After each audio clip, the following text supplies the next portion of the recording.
Hello sa inyong lahat. Nais kong ibahagi sa inyo yung napakagandang view. Pagmasdan nyo ito guys, nakaka-relax talaga. Napakalinis dito, tahimik, ako lang maingay. So, ang sarap ng pakiramdam, napaka-relax.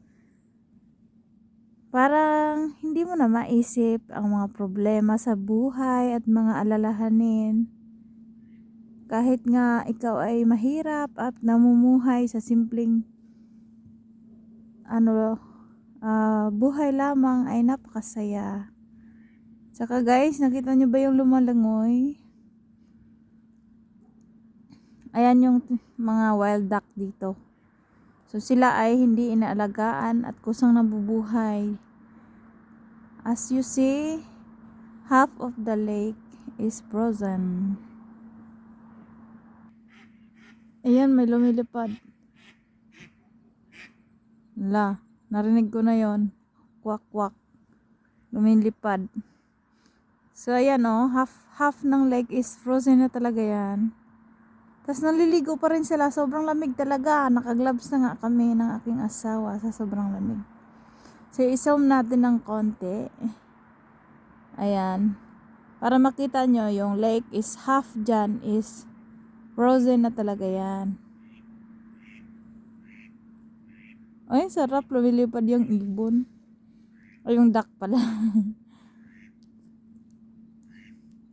Ayan, sa sobrang saya dito, nakaka-relax. Dito kami lagi ng aking asawa. So kami ay namumuhay ng simpleng buhay lang dito sa bansang ito. Ayan.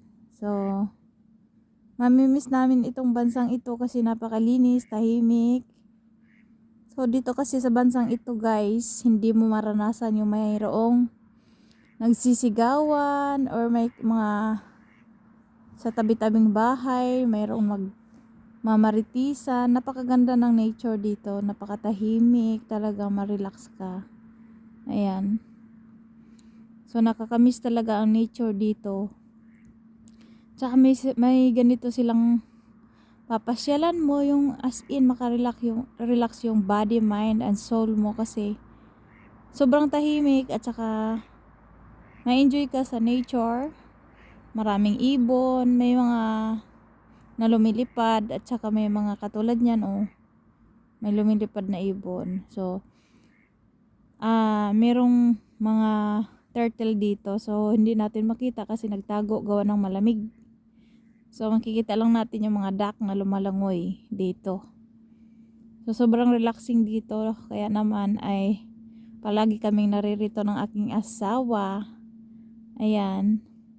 Kasi ang asawa ko ay mahilig sa tahimik na lugar.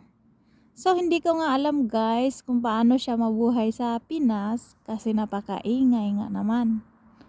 Lalo na yung kalsada pa nga lang. So dito guys, tahimik ang kalsada dito. Hindi maiingay kasi mostly private vehicle ang ginagamit. So ewan ko na lang, pero syempre naman guys, nakapag-adjust naman ang tao kahit papaano. Kung ako nga nakapag-adjust naman eh. So ganun din ang aking asawa. Kasi mas gusto ko pa rin mamuhay sa atin kaysa dito, gawa ng although napakaganda naman dito, talagang ma-enjoy mo yung nature, tahimik at saka ang pinag-aiba lang is dito talaga napakalamig. So palagi ka nakabalot, namimiss mo yung araw. So ngayon sa other side merong sikat ng araw pero napakalamig. So nakabalot na balot kami ng aking asawa. Ayan ay ito naman ng side na to ay napakalaking hotel, si pinakamalaki. Dalawang hotel yan siya. Ayun na yung kabila. So hindi masyado makita dahil sobrang layo na. So nasa loob lang kami ng lake. Nasa loob pa rin kami ng lake. Pero nandito kami sa forest side. So nasa tabing gubat ako, kaya ganun. Ayun naman guys, napakasaya dito. Ayun lang aming kaligayahan ng aking asawa. Andito lang kami palagi.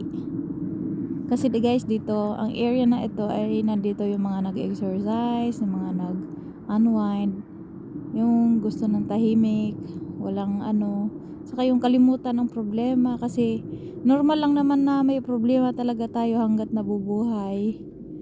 May mga problema ang hirap talaga lutasin at ang bigat. At ang bigat. Pero syempre guys, kailangan nating pagaanan. Kasi kung pabigatan pa natin ay sobrang bigat, hindi na talaga natin mabubuhat at saka baka mahirapan na tayong lutasin kasi hirap na tayo. Ay, ang aking asawa ay naglaro. My love, magigising talagang isda. Mahilig kasi sa tubig ang aking asawa. So, ayun lang. Andoon sa kabilang side yung mga kaya hindi ko na makuhanan, napakalayo tsaka napakalalim na nun. So hindi ko na makuhanan ng video. Ayun lang guys, na-share ko lang sa inyo na ang buhay namin dito ay ganito lang kasimple. So kahit gaano kahirap, sinusubukan namin makasurvive sa buhay kasi yun naman ang ating papel sa buhay, ang harapin ang hirap at ginhawa. Siyempre mas mag-gain ka ng strength kung ang humaharap ka sa kahirapan. Kasi ang happiness pansamantala lang yan, pero sa kahirapan talagang doon masusukat yung determinasyon sa buhay. Ayan, so normal lang mga pagsubok kaya dapat tayo ay lumaban. Huwag sumuko talaga. Kahit hirap na hirap ka na. So guys, na-miss ako dito sa puno. Pala, mayroon siyang tumutubong halaman. Hindi naman siya, hindi siya lumot. So ipakita ko sa inyo. Guys, yung puno ito, mayroong ayun halaman. Ayan tumutubong halaman. Nakakatuwa naman. My love, look at this. Hindi siya lumot. Nakaka-amaze. So, walang dahon ang mga puno ngayon, kaya huwag kayo maghanap ng dahon. Dahil nga po ay taglamig at taglagas na. Ayan lang guys, ingat kayong lahat. Nawa ay kayo ay maging masaya at malusog. Syempre, yun ang pinaka pangunahing yaman natin sa mundo is ang ating kalusugan, yung ating katawan. Yan lang guys, ingat kayong lahat. Salamat. Sana ay magiging strong din kayo katulad sa mga bagay na kahit napakahirap, subukin nyo pa rin malagpasan kasi normal lang yan sa ating buhay. So ayan, bye bye, have a nice day everyone, thank you.